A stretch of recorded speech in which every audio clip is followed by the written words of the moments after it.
Hi guys, my name is Joe Santini. I am a former member of the Global Business Network. I'm a recent graduate from Colorado State University.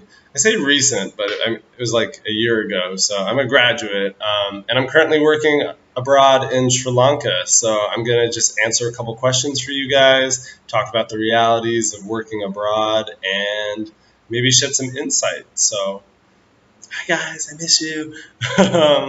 So yeah, I'll just run through these questions that you've outlined for me. The first is, how well has my education helped me prepare for working abroad? I would say that the College of Business does a pretty great job in general of putting things in an international context, whether it's like those international classes or those specific chapters that you cover where they're talking about, the extensions of applications into real world. It's just businesses aren't constrained by borders anymore. Everybody knows that. And I think that the college putting in their curriculum the fact that business is global has been tremendously helpful and kind of prevented any sort of like blindsidedness. I studied abroad in the spring of 2015 in the Czech Republic, and anyone who's ever studied abroad will tell you that you learn quite a bit about yourself and how the world works and how you interact with the world, especially when you're uncomfortable or when you need to wing it. So I'm tremendously thankful for that experience, or else this would have been a little bit more of an adjustment period. I think I share all the time when I was in the Global Business Network that my biggest culture shock moment was actually having to make new friends when I was abroad. So I'm very happy that I had that experience going into Sri Lanka, knowing, to be the first person to reach out and to not try to be cool and like laid back, but actually be active and, making relationships. And then lastly, clubs and extracurriculars at CSU. I'm so grateful for my experience with the Global Business Network. Just interacting and having friendships with a very wide and diverse group of people, but also having goals and objectives. That's pretty much working in an international context, no matter what.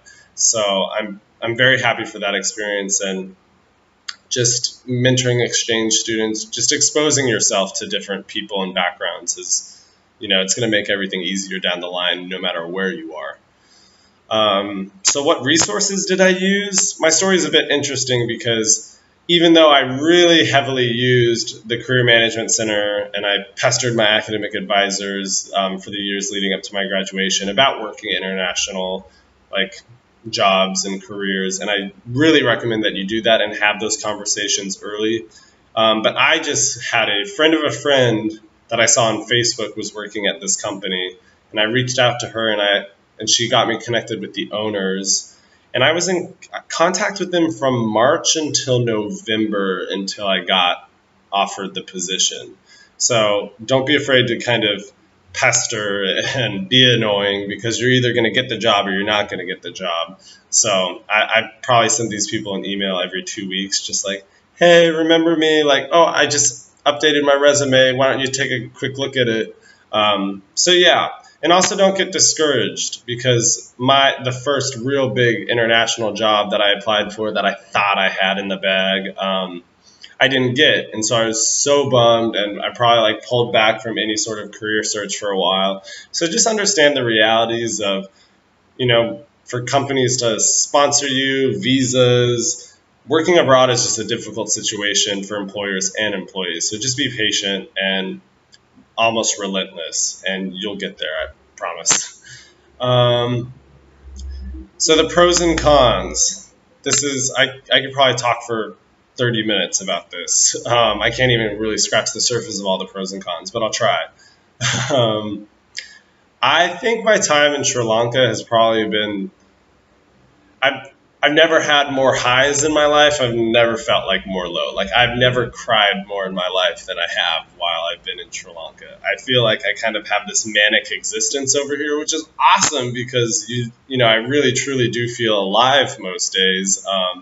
But it's difficult a lot of the times. So I guess the pros would be, anyone who's ever traveled knows that people are the biggest pro. People are what makes the place. I think at one point my staff house my roommate was from New Zealand. Down the hall was a girl from the UK with a girl from Australia, a Portuguese girl, someone from South Africa, and just like the amount of people that are coming in and coming like out of my company are just from all over the world, and there's so many stories and there's so much to learn. And so I think that is the biggest pro, is just meeting these people who you would have never really had met.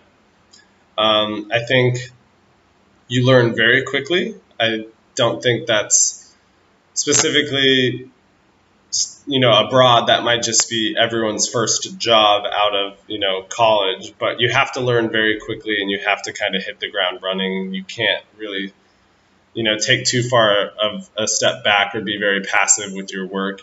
You kind of just have to give it your all. And I feel like working abroad kind of exacerbates that a little bit. So I'm glad that I learned a lot, and I do see that as a pro.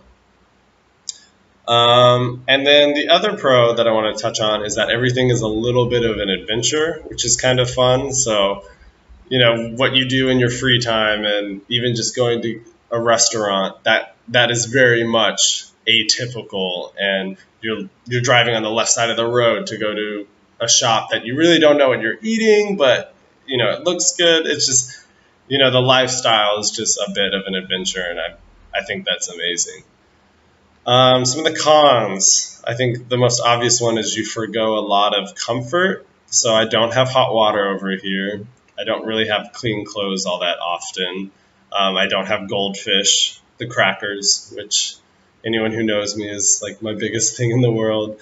So that's just very hard and difficult, and especially when you're stressed out, which is my next point. Is I think jobs are obviously inherently stressful, but when you don't have comfort, it's not like I'm uncomfortable all the time, but when you don't have your typical comforts, I think the stresses and can really just get to you a lot deeper. So I'd say that's the conjunction of those two are the biggest cons, and also like the unexpected. Like if something was to happen over here, like what would I do? I recently did quit my job over here because of my management made some decisions that I believed were unethical and I couldn't morally support. So that was a bit of a con, is that just like working everywhere else, you might have to make some decisions for yourself. It's just my decision had to be made when I was halfway across the world from my house. So just like keep in mind that working is working everywhere. Just when you're abroad, it might be a little bit more of a crazier situation. Sorry if that was vague, but I only have a couple minutes left. So work-life balance, obviously, I just told you I quit my job, so there's not much of a work-life balance now. But at the time when I first started, it was very, very difficult. I think the first 3 weeks, I was so much of a workaholic. I just wanted to like impress as many people as I can and be the last one out of, the office and try super, super hard to the point where I wasn't doing anything that I came to Sri Lanka to do. I wasn't surfing. I wasn't experiencing the country. So I had to take a really big step back, and then I took it too far back to where I was in complete adventure mode. And it was as soon as my shift ended, whether I had work to do or not, I was gone. And I remember a couple times, like my managers would be there and I would just get annoyed, like visually very pissed off if they had held me like 5 minutes past, my shift ending. And that actually ended up turning into like an attitude talk. And I can't believe like me as, someone who views themselves as like a very proud professional, had like an attitude talk with my managers, and they were completely in the right, because sometimes you are going to have to suck it up and get your work done. So it took some time to figure out the middle ground. Just make time for the things you want to do and prioritize tasks and get done what you need to get done. Have some discipline, and work-life balance should be okay, but it'll probably take us a decade before like any of us really figure that out. And so the last question is, how are different groups of foreigners treated? So I worked in a very international group, and so everyone was treated so well. And I think that's just maybe eclectic of Sri Lanka. They're probably the most genuine and authentic, nice people in the whole world, and they're so excited to have people taking like stake and opportunity in their country. I think another part of that question was the views of the country before and after. And this doesn't really, I can't really answer that because I didn't know a whole lot about Sri Lanka beforehand. I had 12 days before I was offered the position to arrive in Sri Lanka, so it was a bit crazy. But what I do know is that I was very, very scared before I got here. And now it's just one of my favorite places in the world. And so I guess what I'll end off is don't be scared, be persistent, and don't be afraid to look for the opportunities, even if they're in the weird, obscure places that, you never thought you would end up. So I hope that answers a lot of your questions. If any of you are curious about anything, please feel free to reach out to me. I'm sure the Global Business Network, the officers, they can get you in contact with me, and I'd be happy to talk to every single one of you. If not, good luck. Have fun. I do miss college an immense amount. I think everybody does, so savor it while you're there. Okay. Bye, guys.